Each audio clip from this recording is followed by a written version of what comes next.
जय श्याराम। पुनः उपस्थित हूँ आपके समक्ष। मैं हूँ आचार्य राजकुमार पांडे और आज की इस कड़ी में हम मासिक राशिफल की चर्चा करने वाले हैं। और जिस राशिफल की हम मासिक राशिफल की चर्चा करेंगे वो राशि है कर्क राशि, जिसके स्वामी स्वयं चंद्रमा होते हैं। चंद्रमा ज्योतिष में मन के कारक हैं। कर्क राशि वालों का जुलाई 2025 का महीना कैसा रहने वाला है, ये हम चंद्र राशि पर जो ग्रह गोचर की स्थिति है उसके आधार पर आपके लिए मैं ये फल कथन लेकर आया हूँ। अगर आपकी राशि कर्क है तो फिर तो आपको ये वीडियो पूरा देखना चाहिए, और अगर आपका कोई मित्र परिचित या फैमिली रिलेटिव कर्क राशि का है तो उसको आप वीडियो शेयर कर सकते हैं ताकि वो जुलाई 2025 की एक बेहतर प्लानिंग अपने जीवन में कर सके। तो आइए जानते हैं जुलाई 2025 का महीना आपके लिए क्या संदेश लेकर के आ रहा है। हम अलग अलग जीवन के क्षेत्रों पर विस्तृत चर्चा करेंगे, लेकिन उससे पहले हम देखेंगे कि 9 के 9 ग्रह अपनी गोचर स्थिति से हमारे लिए क्या संकेत कर रहे हैं। तो सबसे पहले हम बात करते हैं सूर्य की। सूर्य पहले भाग में जन्म कुंडली में आपकी जन्म राशि से 12th हाउस में है। उसके बाद 15 दिन के बाद वो लग्न में आ जाएंगे। दोनों ही स्थितियां आपके आत्मविश्वास और स्वास्थ्य में उतार चढ़ाव ला सकती है। यानी सूर्य की ये दोनों स्थिति आपके लिए बहुत अच्छी तो नहीं कही जा सकती है। मंगल 28 जुलाई तक आपकी जन्म कुंडली के दूसरे भाव में रहेंगे, फिर तीसरे भाव में वाणी और भाई बहनों के साथ संबंध पर असर डाल सकते हैं। यानी 28 जुलाई तक जो द्वितीय भाव में स्थिति है वो वाणी में थोड़ी कठोरता या कुछ ऐसे शब्द आपसे प्रयोग करवा सकती है जिससे आपके रिश्ते प्रभावित हो सकते हैं। तो थोड़ा सा वहां पर ध्यान रखें। हालांकि 28 जुलाई के बाद मंगल की स्थिति आपके लिए गोचर के अनुसार तो अच्छी हो जाएगी। बुध पूरे महीने लग्न में रहेंगे।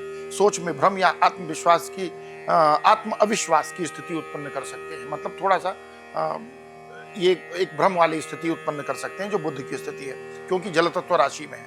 बृहस्पति राहु के नक्षत्र में द्वादश भाव में है। लाभ और निर्णयों में बाधाएं संभव हो सकती हैं। और शुक्र अपनी ही राशि में लाभ भाव में है। पूरे महीने का सबसे शुभ ग्रह रहेगा जो आपको वित्तीय और पारिवारिक राहत दे सकता है। यानी शुक्र महाराज की असीम अनुकंपा आपकी राशि पर रहने वाली है। शनि भाग्य भाव में वक्री होकर कर्म फल में देरी देंगे, जिससे कि भाग्य फल प्राप्त होने में थोड़ा सा अवरोध रहेगा। राहु अष्टम भाव में और केतु दूसरे भाव में। मानसिक असंतुलन और वाणी की कुटता से आपको बचने की आवश्यकता है। तो ये तो था 9 ग्रहों का एक संक्षिप्त प्रभाव जो आपकी जन्म कुंडली पर पड़ रहा है। अब हम बात करेंगे जीवन के विभिन्न क्षेत्रों की, और उसमें सबसे पहले हम बात करेंगे फैमिली लाइफ को लेकर के। आज के इस राशिफल में फैमिली लाइफ को प्रायोरिटी दी गई है। तो इस महीने पारिवारिक जीवन में कुछ उतार चढ़ाव यानी फ्लक्चुएशन संभव है।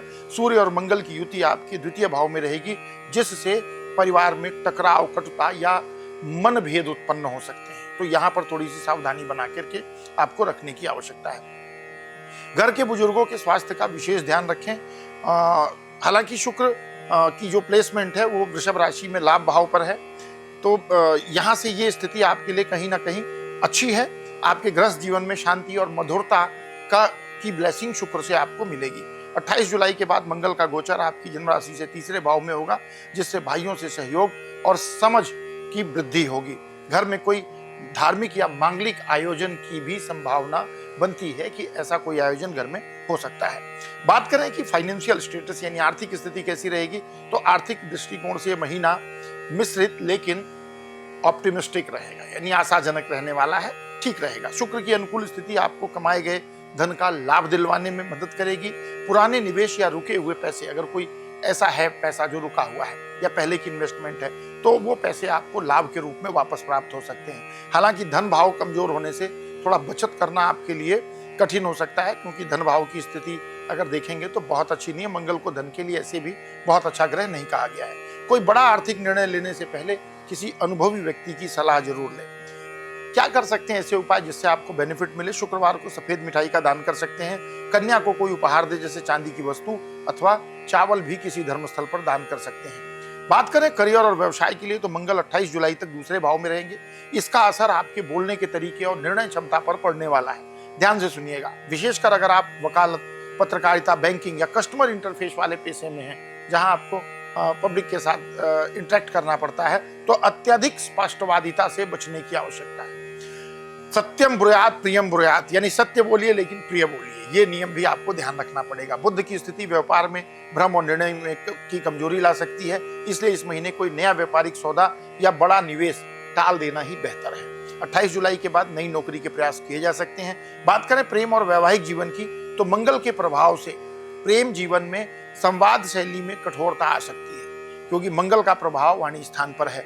आपकी बातों से आपका पार्टनर आहत हो सकता है, इसलिए वाणी में जहां तक संभव हो सके मिठास बनाए रखने की आवश्यकता है। शुक्र की दृष्टि से प्रेम जीवन में सुधार की प्रोबेबिलिटी बनती है, लेकिन ये तभी होगा जब आप अपने रिश्ते में गंभीरता को दिखाएंगे। विवाहित लोगों को शनि की वक्री स्थिति के कारण पार्टनर से तालमेल बिठाने में कठिनाई हो सकती है। 13 जुलाई के बाद गलत फहमियों से बचने के लिए संवाद को प्राथमिकता दें, और ऐसे भी देखिए कभी भी जब विपरीत स्थिति हो तो हमें कम्युनिकेशन को आगे रखना चाहिए। स्वास्थ्य की स्थिति की बात करें तो स्वास्थ्य के लिहाज से महीना एवरेज है, औसत कहा जा सकता है। बुध और सूर्य का लग्न में होना मानसिक तनाव, सिर दर्द और नींद की कमी जैसी समस्याओं से आपको परेशान कर सकता है।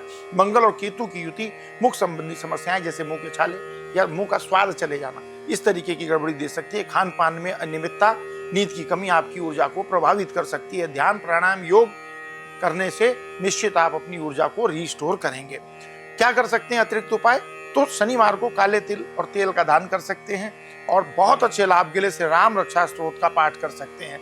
आपदाम अपहर्तारम दातारम सर्वसंपदाम लोकाभिरामम श्री रामम भूयो भूयो नमाम्यहम। भगवान राम सभी प्रकार की आपत्तियों का हरण करने वाले हैं, तो उसको कर सकते हैं। दूसरा, गणपति अथर्वशीष का रोज पाठ करें, मानसिक शांति और कार्य सिद्धि में आपको लाभ मिलेगा। मंगलवार को सुंदरकांड का पाठ कर सकते हैं। मंगल दोष निवारण और ऊर्जा के लिए शिववास देखकर रुद्राभिषेक करवाएं या स्वयं करें। पीपल के वृक्ष के नीचे अगर घी का दीपक जलाते हैं विशेषतः शनिवार को, तो आपको लाभ मिलेगा। तो कर्क राशि वालों के लिए अगर ओवरऑल देखें तो जुलाई 2025 का महीना भले थोड़ा चुनौतीपूर्ण है, लेकिन आपका धैर्य और आपका सकारात्मक प्रयास आपके लिए बहुत बड़ा सहारा बन सकते हैं।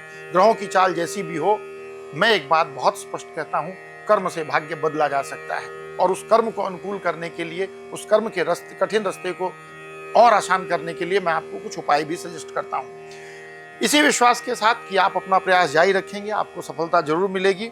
अगर राशिफल पसंद आया हो तो वीडियो को लाइक करें, कमेंट में अपने अनुभव जरूर शेयर करें, और कमेंट में ना हर हर महादेव, जय श्री सीताराम, राधे श्याम जरूर लिखा करें। इससे राहु की ब्लेसिंग आपको मिलेगी। राहु कलयुग के राजा हैं, बुद्धि ठीक रहेगी। तो चैनल को लाइक करना, सब्सक्राइब करना और राशिफल को अपने फैमिली फ्रेंड रिलेटिव के साथ शेयर करना बिल्कुल ना भूलें। मिलेंगे अगले राशिफल में, तब तक के लिए विदा। प्रेम से कहिए जय श्री सीताराम।